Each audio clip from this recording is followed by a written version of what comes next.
మన VVIT university absolute discipline, absolute education. కానీ మీరు అన్నారు ఒక మాట, ఫైనాన్షియల్ గా చాలా బాగా ప్లాన్ చేసుకోవాలి, ఇండస్ట్రీలో ఎప్పుడు సక్సెస్ ఉంటుంది. అది నేను ఎందుకు చెప్తున్నానంటే చాలా చూస్తున్నారు కాబట్టి నేర్చుకున్నారు. చూస్తున్నారు.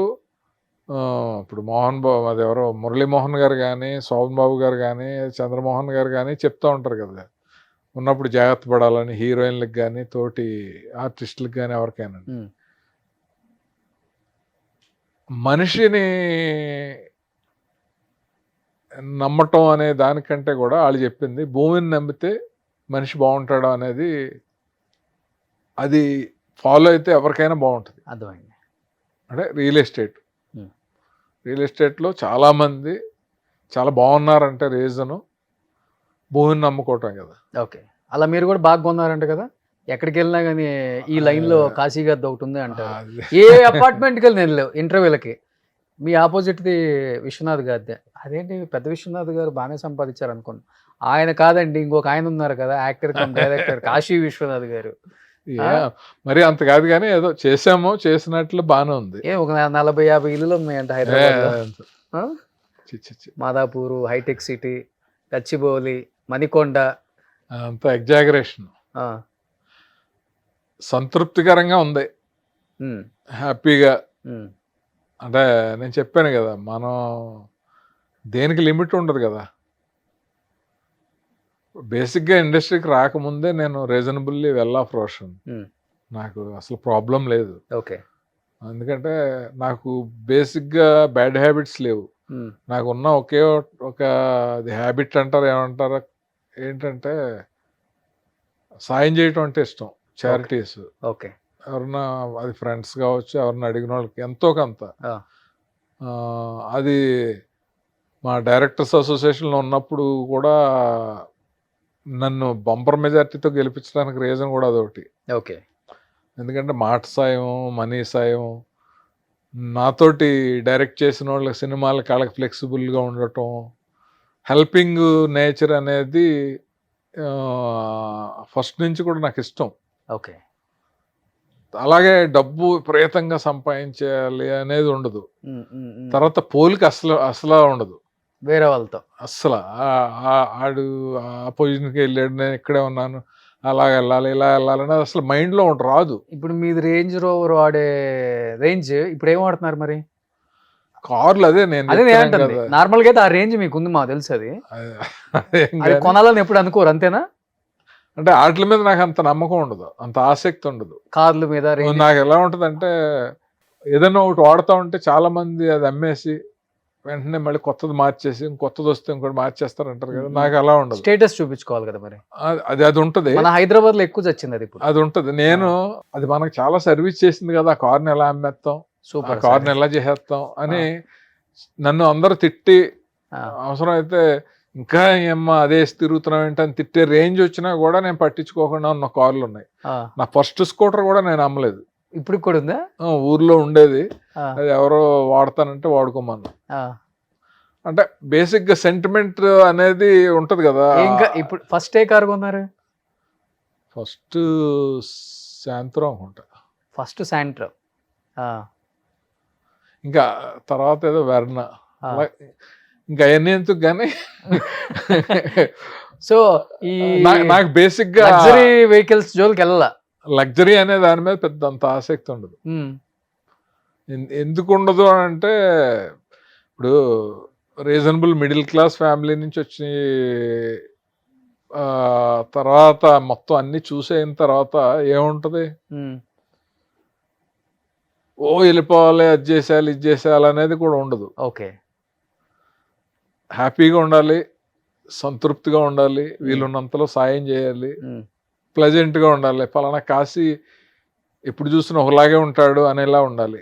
ఇప్పుడు ఎవరెందుకు, ఉదాహరణకి నువ్వు ఫస్ట్ ఇంటర్వ్యూ మనం ఎక్కడో చేసాం, అప్పటికిప్పటికి నాలో ఏమైనా మార్పు ఉందా? ఏం లేదు.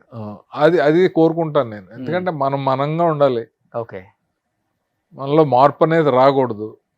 అలాగే ఇప్పుడు ఎదటోళ్ళలో ఉందనుకో, మనం ఓహో తనలో అలా ఉందా అని మనం దూరంగా ఉంటాం తప్ప, అతను అలా ఉన్నాడు ఏంటి అని బాధపడడం కూడా ఉండదు. అది కోరుకుంటాను నేను. మా ఊర్లో మర్చిపోయాను నీకు. ఇల్లు బాగా కట్టారంటే ఆ. 100 ఎకర్లో ఏమో. అది చూసిన వాళ్ళందరూ ఏంటి ఊర్లో ఎంత ఎప్పుడో వస్తాడు కదా ఎందుకు కట్టాడు అంటారు. It's my dream. ఎన్ని ఎకరాల్లో కట్టారు?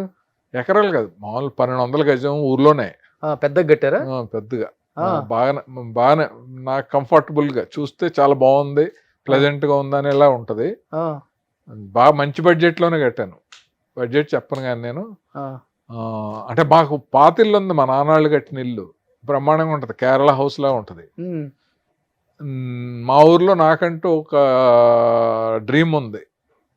మా పిల్లలు కానీ ఫ్యామిలీ కానీ మనవాళ్ళు కానీ ఎవరు వచ్చినా ఒక 5-6 బెడ్రూమ్లు ఉమ్. ఉండాలి, కార్ లోపలికి వెళ్ళిపోవాలి. బంజారా హిల్స్ లో కొన్ని ఇళ్ళు ఉంటాయి కదా, బంజారా హిల్స్ టైప్ అక్కడ కట్టారు. కార్ పార్కింగ్ ఉండాలి. ఆ, పక్కన ఇంట్లోనే మామిడి చెట్లు అయి ఉండాలి, ఆ పళ్ళు మనం కోసుకుని తినాలి. ఇలాంటి కొన్ని డ్రీమ్స్, పిచ్చి డ్రీమ్స్ ఉండేవి చిన్నప్పుడు. ఉమ్, సో అవి తీర్చుకోగలిగిన కెపాసిటీ వచ్చినప్పుడు తీర్చుకోవాలి కదా అని కట్టాను. కట్టేశారు. ఓకే. టౌనా అంటే- లేకపోతే చిన్న పల్లెటూరా? పోలవరం ప్రాజెక్ట్ ఆనుకునే ఉంటది.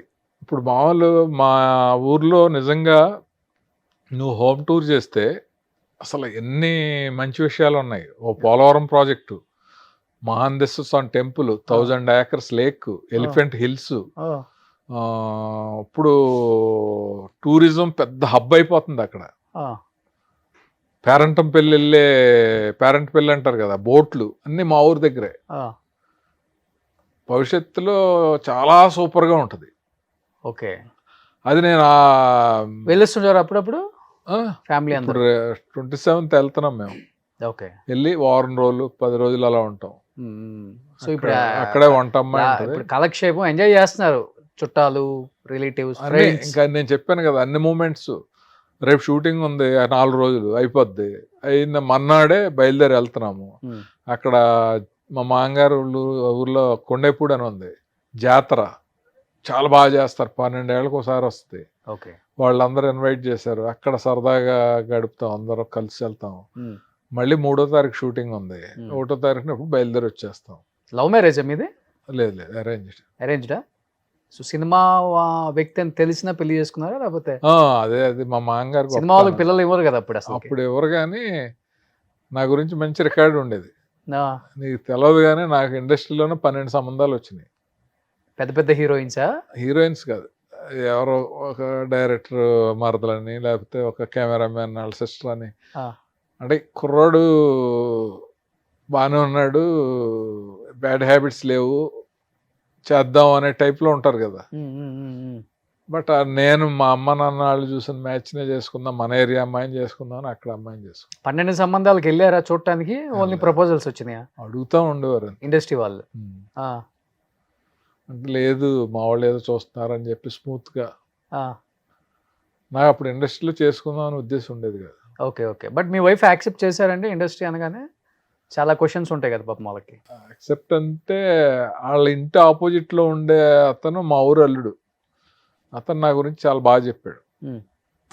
మంచి కుర్రాడు, ఏ అలవాట్లు లేవు, బీకామ్ చదివాడు, మీకు సినిమా ఫీల్డ్లో గొడవ లేకుండా కూడా ఊర్లో 15 ఎకరాల పొలం ఉంది, మంచి ఇల్లు ఉంది, మంచి ఫ్యామిలీ అని ఏదో ఆయన కన్విన్స్ చేయటం అలా. తర్వాత ఫీల్డ్కి వచ్చి మనం కూడా రీజనబుల్గా సెట్ అవటం అంత మన వల్ల. మా మామగారు చాలా ఒక సన్లా చూస్తాడు నన్ను. బ్రాహ్మిన్సే సార్ మీరు? కాదు, చౌదరీస్. ఓకే. మేము కానీ చాలా మంది బ్రాహ్మిన్స్ అనుకునేవాళ్ళు కదా మిమ్మల్ని? నన్ను అనుకునేవారు. అంటే నేను ఎక్కువ బ్రాహ్మిన్స్ తో టచ్ లో ఉండేవాడిని. అంటే ఆదుత్స్ హరి గారు, సత్యానంద్ గారు, వేటూరు గారు, ఇలాగా అప్పలాచారి గారు. ఆ టైంలో నా పేరు కూడా కాశీ విశ్వనాథ్, కాశీ అనేవారు. కొంచెం కలరు, మాట్లాడే విధానం, మాది ఈస్ట్ గోదావరి అయినా సరే ఆ స్లాంగ్ ఉండదు నాకు. ఓకే. అందువల్ల చాలా మంది అలా అనుకునేవారు. ఒక ఇన్సిడెంట్ చెప్తే చాలా ఫన్నీగా ఉంటుంది. చెప్పండి. ఒక అతను మ్యూజిక్ డైరెక్టర్ అవ్వాల్సినాడు. రోజు సిట్టింగ్ అయిపోయాక భోజనం చేశాక నా భుజం మీద అలా చేసుకుని నడుచుకుంటా, కాశీ ఈ కమ్మాళ్ళు మన బ్రాహ్మిన్స్ని తొక్కేస్తున్నారు, నువ్వు డైరెక్టర్ అయ్యాక నాకు ఛాన్స్ ఇవ్వాలి అని డైరెక్ట్గా నాతోటే అన్నాడు. నేను చెప్పలేదు, అలాగే తప్పకుండా అన్నాను. మన్నాడు ఎవరో చెప్తే ఇంకా బిక్క చచ్చిపోయి "ఆ, అందరూ నీలా ఉండరు, కమ్మాళ్ళలో నువ్వు స్పెషల్గా ఉంటావు" అది ఇది అని ఇందుకే ఆయన పెద్ద మ్యూజిక్ డైరెక్టర్ అయ్యారు కదా, అవలా అవలేదా? అతను అలాగే ఉన్నాడు. Okay, struggle. రాజ్కోటి దగ్గర పనిచేసేవాడు అతను. సో నిజంగా నేను క్యాస్ట్ ఫీలింగ్ ఉండేదండి, కమ్మవాళ్ళు తొక్కేస్తారు నిజంగా, నిజంగా చెప్పండి. ఏమన్నా మరి ఎందుకన్నాడు ఆయన ఇండస్ట్రీ ఆయన? ఇండస్ట్రీలో క్యాస్ట్ ఫీలింగ్ అనేది క్యాస్ట్ ఫీలింగ్ కంటే క్యాష్ ఫీలింగ్ ఎక్కువ ఉంటుంది. ఎవరి దగ్గర ఎక్కువ వెయిట్ ఉంటే ఎక్కువ ఉంటాం కాదు, ఆ. ఇతను పెట్టుకుంటే నాకు క్యాష్ వస్తుంది అంటే పెట్టుకుంటారు అంతే, అవునండి, నిజమండి ఇది. ఇంక వేరే ఏముండదు. అప్పుడు కూడా అంతేనా? టాప్ హీరోలు వాళ్ళ ప్రొడ్యూసర్లు అందరిని చూస్తే వాళ్ళ క్యాస్ట్ వాళ్ళు ఉంటారా, వేరే వాళ్ళు ఉంటారు. అది జస్ట్ బయట అనుకోవటానికి. ఓకే, అది క్యాస్ట్ ఫీలింగ్ అనేది ఎవరికన్నా కొంచెం ఉంది అని అంటే అది ఎప్పుడు చూపిస్తారంటే, ఒకే అర్హత ఉన్న పోస్ట్కి 3 ఉన్నారు, వాళ్ళు ఎవరినో పెట్టే బదులు మనం ఎవరిని పెడదామని చూస్తారు తప్ప అర్హత లేకుండా అనేది క్యాస్ట్ ఫీలింగే లేదు. ఓకే, అలా ఉండటం కూడా అది చాలా ఫూలిష్నెస్ అని నా ఫీలింగ్. Okay, okay. సో ఇప్పుడు పిల్లలు కూడా అవుట్ ఆఫ్ ఇండస్ట్రీ, అసలు ఇండస్ట్రీ అంటే ఇష్టం, ఇంట్రెస్ట్ తెలియదు. వాళ్ళిద్దరు చదువుకున్నారు బాగా. ఏం చేస్తున్నారు ఇప్పుడు ఇద్దరు అమ్మాయిలు? పెద్ద అమ్మాయి అల్లుడు కాలిఫోర్నియాలో ఉంటారు, వాళ్ళు సాఫ్ట్వేర్ జాబ్లు ఇద్దరు. ఓకే. రెండో అమ్మాయి అల్లుడు ఇక్కడ మైహోం మంగళలోనే ఉంటారు. అమ్మాయి ఏమో డెలైట్, ఆ అబ్బాయి ఏమో ఫైనాన్స్ కంపెనీలో ఎక్కడో చేస్తాడు, ఏదో చేస్తాడు. నేను పెద్ద తెలియదు మీకు కూడా? కనుక్కో అంటే శుభ్రంగా ఉంటారు, బాగుంటారు, మన బాగా చూసుకుంటారు, రెస్పెక్టివ్గా. ఇంకా ఎక్కువ పర్సనల్గా వెళ్ళటం ఎందుకు, ఫ్రెండ్లీగానే ఉంటారా? ఒకళ్ళు అమెరికాలో ఉంటారు కాబట్టి ఇక్కడ ఉంది ఆయన బాబు ఫ్రెండ్లీ. ఇద్దరు చాలా బాగా చూసుకుంటారు నన్ను. ఇద్దరు అల్లుళ్ళు మా అమ్మాయిల కంటే బాగా చూసుకుంటారు. ఓ, పెద్దల్లుడి పేరేంటి? అరుణ్ సాయి. అరుణ్ సాయి. చిన్న ప్రమోద్ సాయి. ప్రమోద్ సాయి. ఇద్దరు అన్నదమ్ముళ్ళ ఏంటి? కాదు, వేరే వేరే. ఓకే. వాళ్ళది ఉండరాజవరం. అతను అదే మన బూరుపల్లి శివరామకృష్ణ గారు వాళ్ళ రిలేటివ్. ఓకే, పెద్ద అతను, పెద్ద అబ్బాయి. రెండో అబ్బాయి ఏమో లింగాయపాలెం అని అమరావతి. అమరావతి మన క్యాపిటల్. మంచి ల్యాండ్స్ ఉన్నాయి అక్కడ మనకి. రాజధానిలో పోయినాయా? లేదు, ఉన్నాయి రీజనబుల్గా వాళ్ళకి. ఓకే. సో ఫ్రెండ్లీగా ఉంటాడు అల్లుడు కూడా అయితే? అందరు బాగుంటారు నాతోటి. నా అల్లుళ్ళే కాదు, ఈయంకుళ్ళు కూడా ఫ్రెండ్లీగా ఉంటారు. సో అల్లుళ్ళకి ఇంట్రెస్ట్. మా మామగారు కూడా ఫ్రెండ్లీగా ఉంటాడు. అంటే ఏదైనా సరే మన బట్టి ఉంటుంది. అంతే అంతే. మనం వాళ్ళతోటి ఆ చనువు ఇచ్చి ఆ ప్రేమ అది పొందితే ఎవరైనా బాగానే ఉంటారు. సుమన్ టీవీలో మీ పర్సనల్ అండ్ బిజినెస్ ప్రమోషన్స్ కోసం కింది నెంబర్కి కాంటాక్ట్ చేయండి.